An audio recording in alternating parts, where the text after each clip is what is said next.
The discovery goes against all previous theories of what life could survive deep beneath the ice shelves. What if I told you that hidden beneath the icy wastelands of Antarctica, there's something that could change everything we know about human history? When deep, warmer water rises to the surface, it melts the sea ice from below, creating an open ocean polynya. This isn't just another wild claim, this is real, and it's got experts baffled. The cross went up as a memorial after the death of Scott and the 4 other members of his polar party in early 1912. From strange pyramid-like structures to whispers of lost civilizations, Antarctica holds secrets that have remained buried for thousands, maybe even millions of years. Buckle up, because this is about to get wild. Antarctica's mysterious pyramid. All right, let's start with one of the most mind-blowing discoveries of all: the pyramid-like structures in Antarctica's Ellsworth Mountains. I know what you're thinking. Pyramids in Antarctica? Sounds like something straight out of a science fiction movie. But trust me, this is real, and it's sparking some serious controversy. The Ellsworth Mountains stretch over 350 kilometers and are the highest mountain range in Antarctica. First discovered in 1935 by explorer Lincoln Ellsworth, this icy expanse has remained largely untouched due to its extreme conditions. But thanks to satellite imagery, researchers, and let's be honest, a few internet detectives have spotted something that looks eerily familiar: a 4-sided, pyramid-like structure rising out of the frozen wasteland. Now, geologists are quick to dismiss any wild theories. According to experts like Dr. Mitch Darcy, these formations are just natural mountains shaped by erosion over millions of years. He explains that what we're looking at is a nunatak, a peak that protrudes above the surrounding ice, sculpted by the relentless forces of wind and glacial activity. So case closed, right? Well, not exactly. Because despite the scientific explanations, speculation has run wild. Some believe these structures are remnants of an ancient civilization, perhaps one that existed when Antarctica was a lush, green continent millions of years ago. Others suggest they could be evidence of extraterrestrial activity. I mean, think about it. Pyramids have been found all over the world, from Egypt to Mexico, and now, Antarctica? That's a bit too much of a coincidence, isn't it? And here's where it gets even weirder. According to some theories, Antarctica wasn't always the frozen wasteland we know today. Some researchers suggest that in the distant past, it may have been home to an advanced civilization, one that either disappeared or was buried under the ice when the climate shifted. Sounds crazy, but remember, the idea that dinosaurs had feathers once sounded crazy too. Of course, mainstream scientists, including Professor Eric Rignot, completely debunk these claims, insisting that the pyramid shape is just a quirk of nature. But let's be real.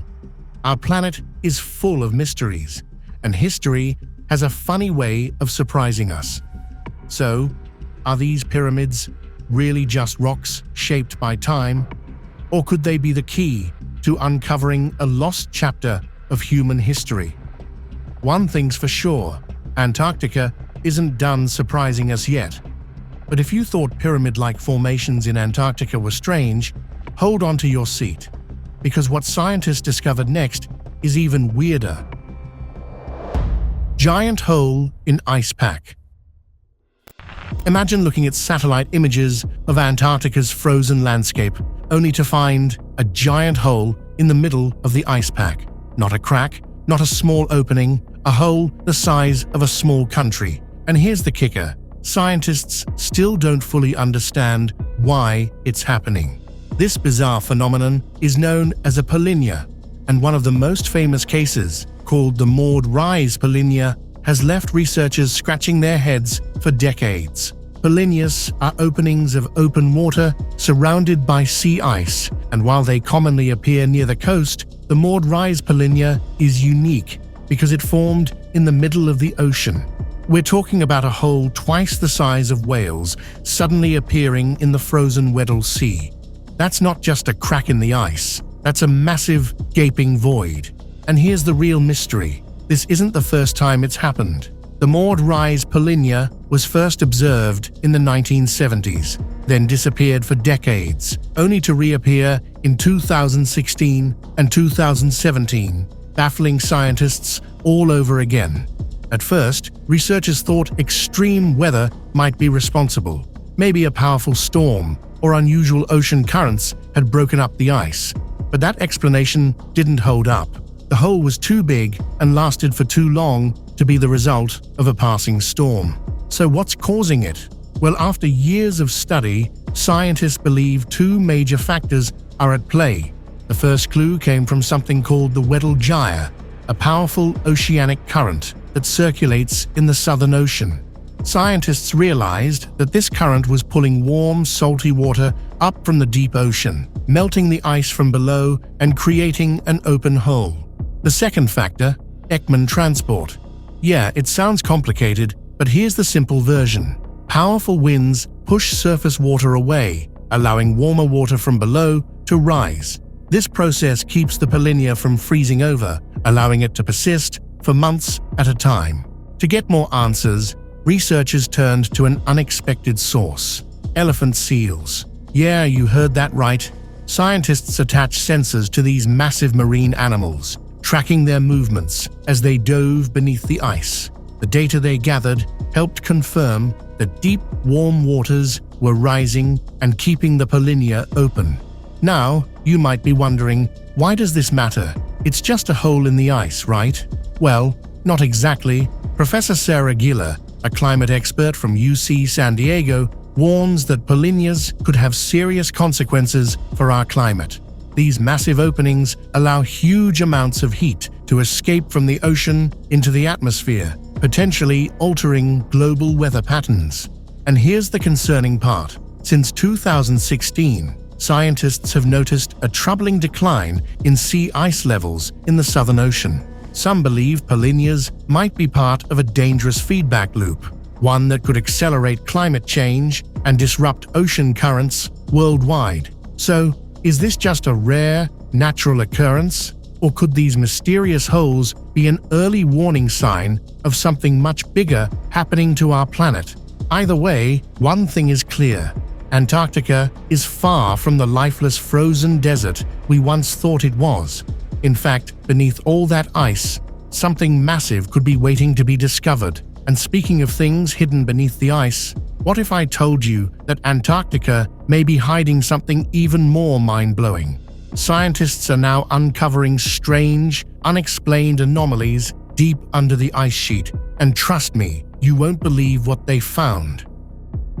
Hidden life beneath ice. If a giant hole in the middle of Antarctica's ice wasn't shocking enough, what scientists found beneath the ice might just change everything we thought we knew about life on Earth. Picture this. A research team drills nearly a kilometer through solid ice, expecting to find nothing but barren sediment at the bottom of the ocean. Instead, they lower a camera and discover a thriving community of mysterious creatures. Yeah, you heard that right. Life, thriving in absolute darkness, in freezing temperatures, and with no obvious source of food. This mind-blowing find happened in 2021 when researchers from the British Antarctic Survey, or BAS, were studying the Filchner-Ronner ice shelf. Their goal? To collect sediment samples from the seafloor. But instead of sediment, their drill hit something solid, a boulder. And attached to that boulder, a bizarre collection of stationary animals, including sponges and other filter-feeding organisms. Now here's why this is so weird. Scientists have always assumed that marine life beneath Antarctica's ice shelves would be scarce.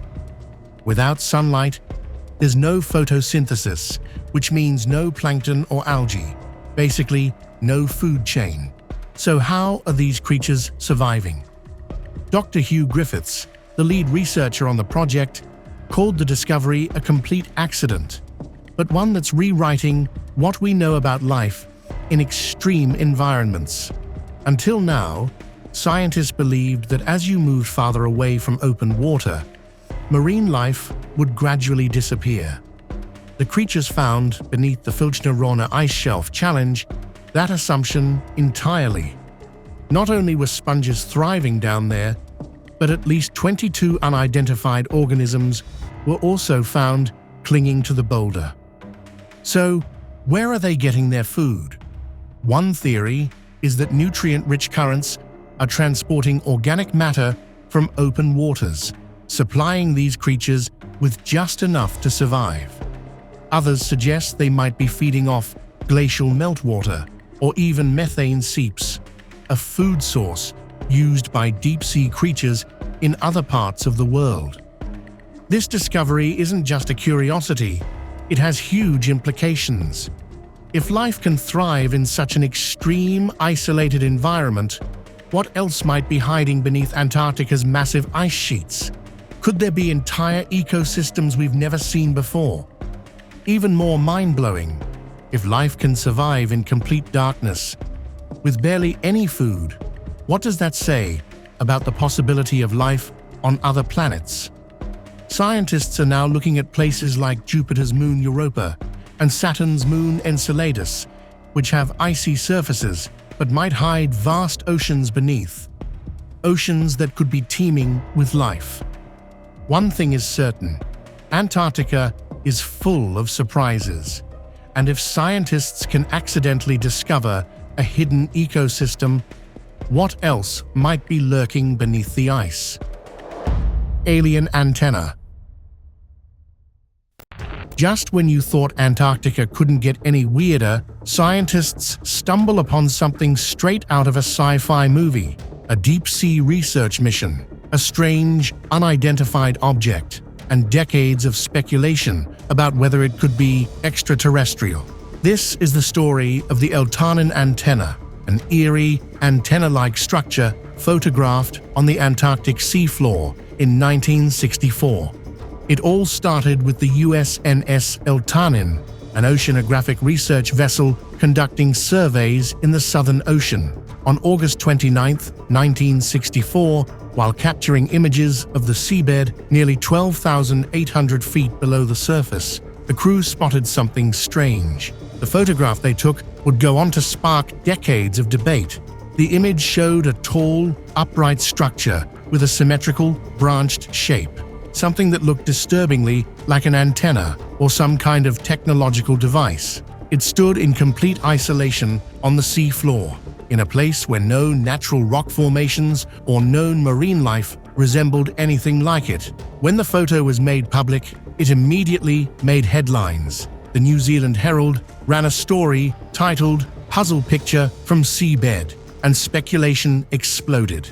Many fringe theorists jumped on the idea that the Eltanin antenna was not of this Earth. Some suggested it could be a monitoring device left behind by extraterrestrials, keeping an eye on human activities. Others believed it might be a remnant of a lost civilization, proof that Antarctica had once been home to an advanced pre-Ice Age society. Even UFO researchers got involved, pointing out its resemblance to radio antennas and telemetry equipment. Could this be a signal receiver left behind by an unknown intelligence? Well, as much as that sounds like something straight out of the X-Files, scientists eventually offered a much less thrilling explanation.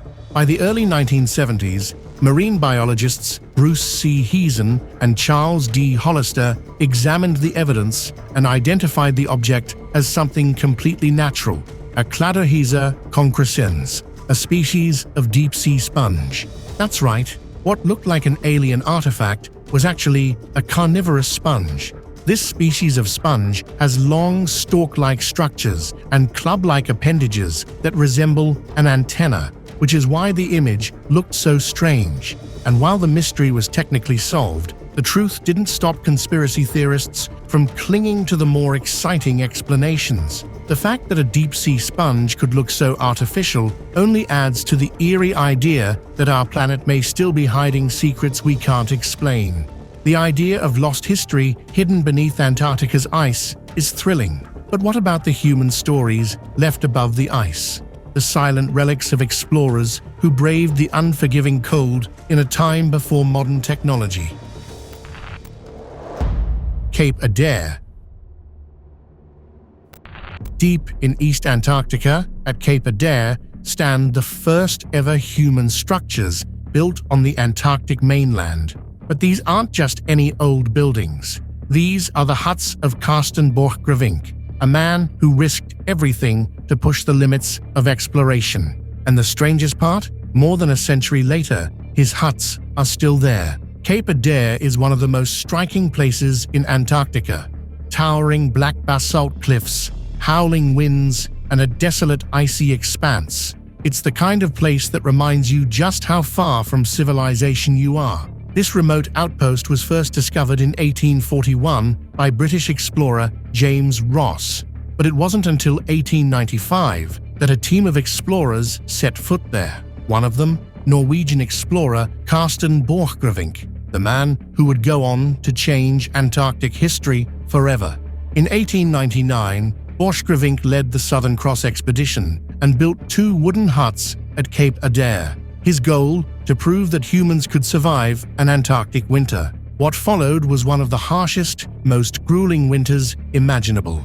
Trapped in brutal conditions, Borchgrevink and his men endured months of relentless darkness, freezing winds, and extreme isolation. But against all odds, they survived, paving the way for legends like Ernest Shackleton and Robert Falcon Scott. The structures built by Borchgrevink's team were nothing short of remarkable. Constructed from Norwegian spruce, the huts were designed to withstand Antarctica's extreme conditions. Thick walls insulated with papier-mâché, double-glazed windows with exterior shutters to keep warmth inside, seal skins on the roof, weighed down by coal bags to prevent them from being torn off by the wind. And here's the eerie part. These huts are still standing today. Over 120 years later, they remain some of the oldest surviving structures in Antarctica. Frozen in time, they contain relics from a bygone era.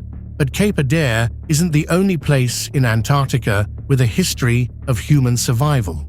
In fact, some remnants of the past have a much darker legacy, because just across the icy seas, on an island with an active volcano, lies one of the most haunting ghost towns on the planet. Whalers Bay.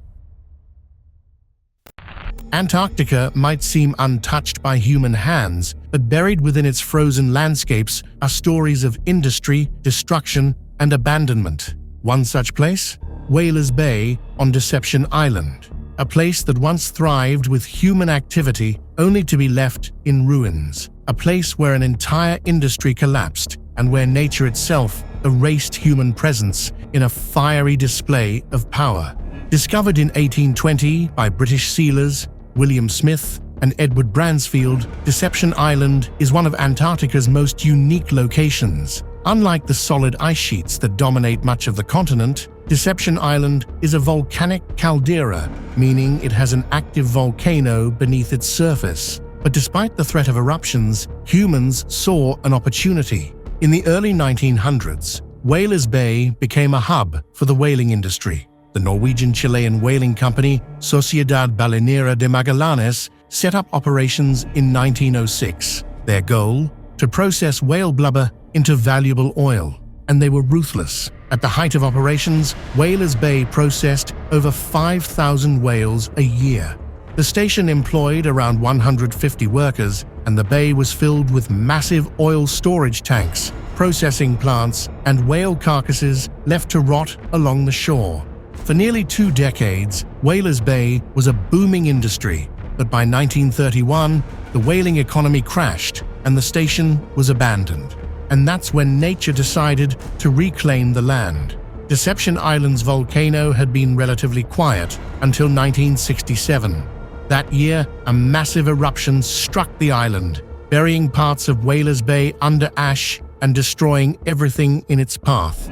The few remaining structures were obliterated, and any attempt to resettle the area was met with further eruptions in 1969 and 1970. Eventually, Whalers Bay was left for dead, its once thriving industry reduced to nothing but rusting ruins and an eerie silence. Today, Whalers Bay is one of the most haunting places in Antarctica. The skeletal remains of the whaling station still stand. Abandoned oil tanks, half-sunken boats, and the largest cemetery in Antarctica, where the graves of whalers who died on the island remain buried beneath volcanic ash.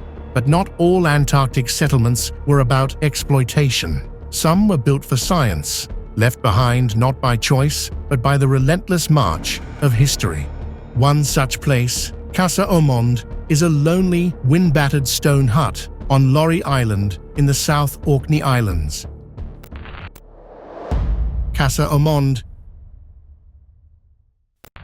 Casa Ormonde's story begins in 1903 when Scottish explorer William Spears Bruce led the Scottish National Antarctic Expedition to Antarctica. Their goal, meteorological and biological research, was a rare focus in an era where most explorers sought glory by reaching the South Pole. But Antarctica had other plans. Trapped by treacherous pack ice, Bruce and his crew had no choice but to seek refuge on Laurie Island. With winter closing in, they needed shelter, and fast. Using over 100 tons of stone, quarried from nearby glaciers, they built Casa Ormonde, named after Scottish meteorologist Robert T. Ormonde. Unlike wooden Antarctic huts, this one was built entirely from stone, designed to withstand the brutal conditions of the South Orkney Islands. By early 1904, Bruce made a decision that would forever alter Casa Ormonde's fate. Instead of maintaining British control, he offered the base to Argentina, seeing it as a way to continue scientific work rather than let it be forgotten. Argentina quickly accepted, renaming the station Orcadas Base, which remains the oldest continuously operated Antarctic research station to this day. But this transition also introduced mystery and controversy. Some historians question whether Bruce's decision unintentionally strengthened Argentina's territorial claims in Antarctica, a region where ownership has been a hotly debated issue for over a century. But there are even stranger relics of Antarctic exploration, ones built not of stone but of desperation, because at Cape Crozier, 3 explorers faced a nightmare so brutal that they were forced to build an emergency shelter out of volcanic rock in what would later be called the worst journey in the world. Wilson's Stone Igloo. Most Antarctic expeditions take place in the summer when conditions are at least somewhat survivable. But in June 1911, 3 men did the unthinkable.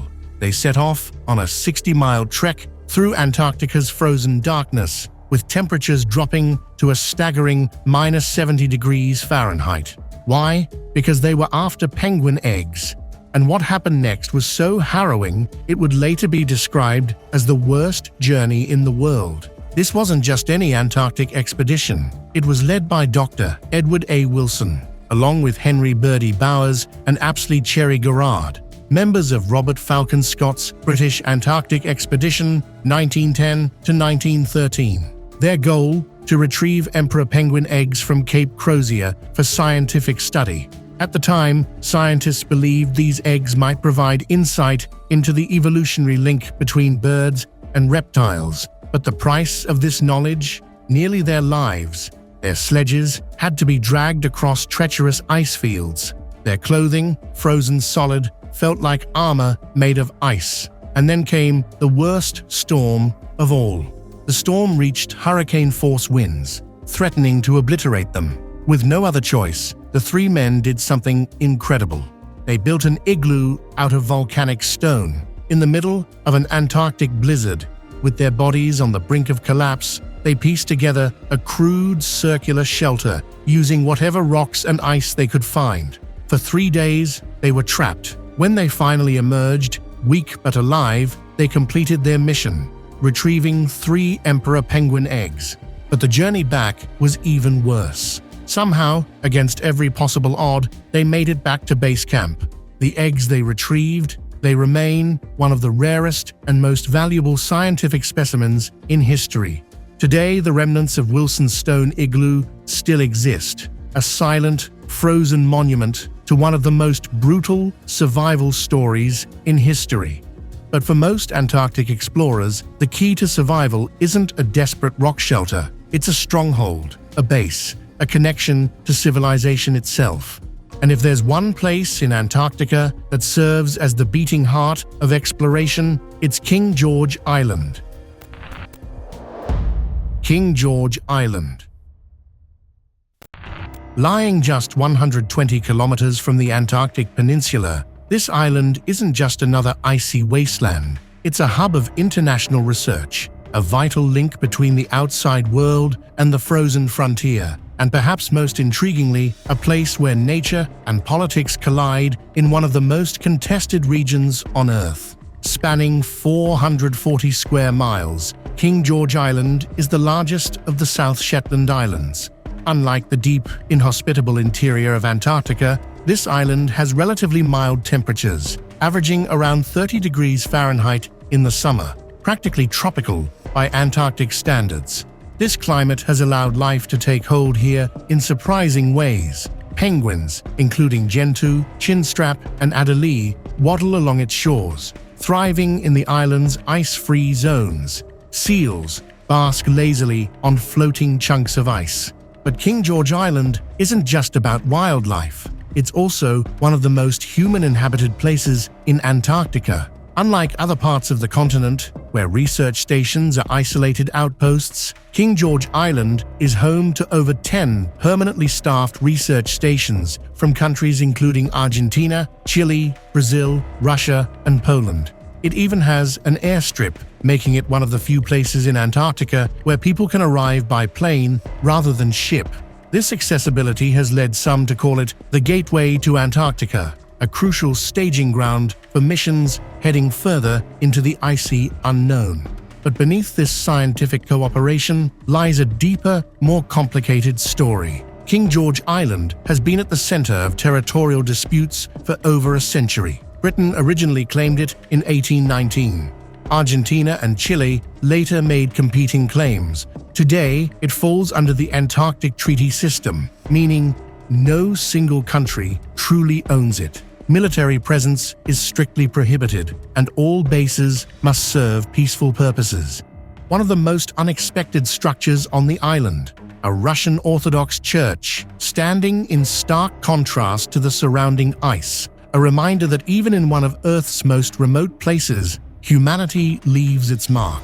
But while King George Island represents the future of Antarctic exploration, some places remind us of its tragic past, and nowhere is that past more powerfully felt than atop Observation Hill, where a lonely wooden cross stands as a solemn tribute to those who never made it back from the ice. Observation Hill. Antarctica has claimed countless lives. Explorers lost in blizzards, scientists who vanished into crevasses, sailors crushed by the ice. But no story is more heartbreaking than that of Captain Robert Falcon Scott and his doomed expedition to the South Pole. And nowhere is that tragedy more deeply felt than at Observation Hill, a rocky peak rising above McMurdo Station. Here, at the summit, stands a 9-foot wooden cross carved from Australian Jarrah wood. It's one of the most haunting and revered landmarks in Antarctica, a tribute to Scott and his men, who perished on their journey home from the South Pole in 1912. Scott's British Antarctic expedition had one goal: to be the first to reach the South Pole. But when Scott and his team finally arrived at their destination in January 1912, they were met with a crushing sight: a Norwegian flag. Roald Amundsen had beaten them by 5 weeks. Defeated and demoralized, they turned back. But Antarctica was not done with them. Temperatures plummeted far lower than expected. Blizzards trapped them in their tents for days at a time. Their supplies ran out. One by one, the men succumbed to frostbite, starvation, and exhaustion. When a search party finally found their frozen bodies months later, they could not recover them. The encroaching ice had already begun its slow, relentless burial. In January 1913, the surviving members of the expedition erected the Observation Hill Cross in their honor. The location was deliberate. From its summit, the cross overlooks the vast Ross Ice Shelf, where Scott and his team made their final journey. Today, Observation Hill remains one of the most visited landmarks in Antarctica. Antarctica is full of secrets, lost history, tragic legacies, and mysteries still buried beneath the ice. But as the ice melts and exploration continues, who knows what we'll uncover next? Could there be evidence of a forgotten past? Let us know your thoughts in the comments. If you enjoyed this, like, subscribe, and turn on notifications for more deep dives into the unknown. Thanks for watching, and stay curious.